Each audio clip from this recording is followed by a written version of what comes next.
দর্শক, সারা দেশে জমে উঠেছে কোরবানির পশুর হাট। এ নিয়ে আরো খবর জানাতে রাজবাড়ী, কিশোরগঞ্জ ও রূপগঞ্জ থেকে সরাসরি যুক্ত হচ্ছেন আমাদের সহকর্মীরা। প্রথমে যাচ্ছি রাজবাড়ীতে, সেখানে রয়েছেন সহকর্মী মিঠুন গোস্বামী। মিঠুন, রাজবাড়ীতে কোরবানির হাটের পরিস্থিতি জানাবেন, কেমন চলছে বেচাকেনা?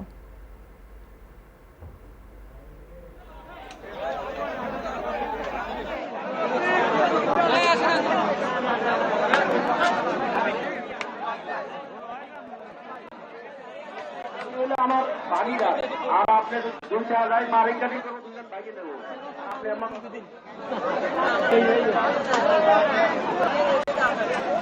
ধন্যবাদ। রাজবাড়ীর যে হাটগুলো, সেই হাটগুলোতে কিন্তু ইতিমধ্যেই শুরু হয়ে গেছে কোরবানির যে গরু, সেই গরু বিক্রি।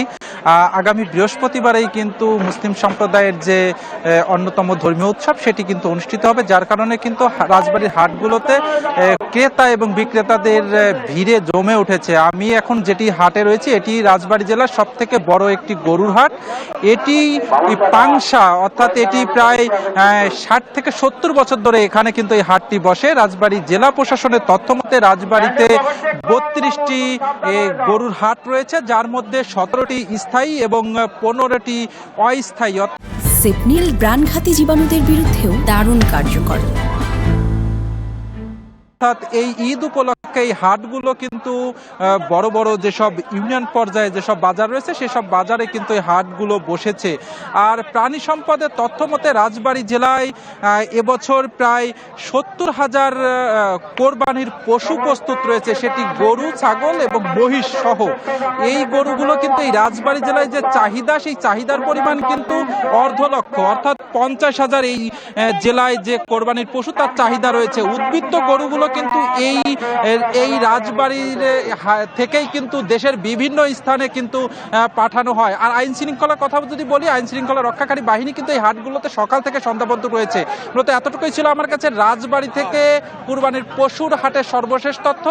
একই সংবাদ জানতে আমরা যাব কিশোরগঞ্জে, সেখানে রয়েছে তিতু। তিতু, আপনি জানাবেন কিশোরগঞ্জের কোরবানির হাটগুলোর কি অবস্থা এখন? ধন্যবাদ আপনাকে। আমি এখন আছি কিশোরগঞ্জের জালালপুর বাজারের পাশে যে গরুর হাট আছে, সেই গরুর হাটে। এই গরুর হাটে বিকেল থেকেই আসলে এই গরুর হাট শুরু হয়েছে এবং এই গরুর হাটটি আজকে অস্থায়ী বাজার।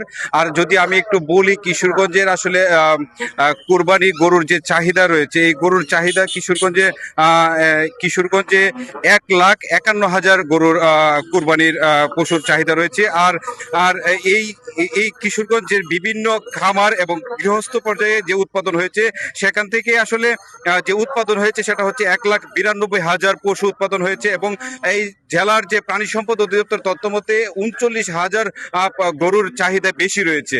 আর আমি যদি বলি, কিশোরগঞ্জের যে আমরা যে বাজারে রয়েছি, এখানে এসে আমরা কয়েকজন বিক্রেতার সাথে কথা বলেছি। তারা বলছেন যে আসলে এই গরুর চাহিদা, মানে গরুর দামটা অনেকটা কম তাদের, মানে তারা এই হিসেবে খুবই হতাশ। কারণ হচ্ছে কিশোরগঞ্জে আপনারা জানেন যে কিশোরগঞ্জে কিছুদিন আগে যে আগাম বন্যা হয়েছে, এই আগাম বন্যায় আসলে অনেক কৃষক ক্ষতিগ্রস্ত হয়েছে। তারা কৃষকরা ক্ষতিগ্রস্ত হওয়াতে এই দাম অনেকটা নাগালের মধ্যে রয়েছে বলে ক্রেতারা জানিয়েছেন। আর বিক্রেতারা এই বিষয়ে আসলে অনেকটা হতাশ।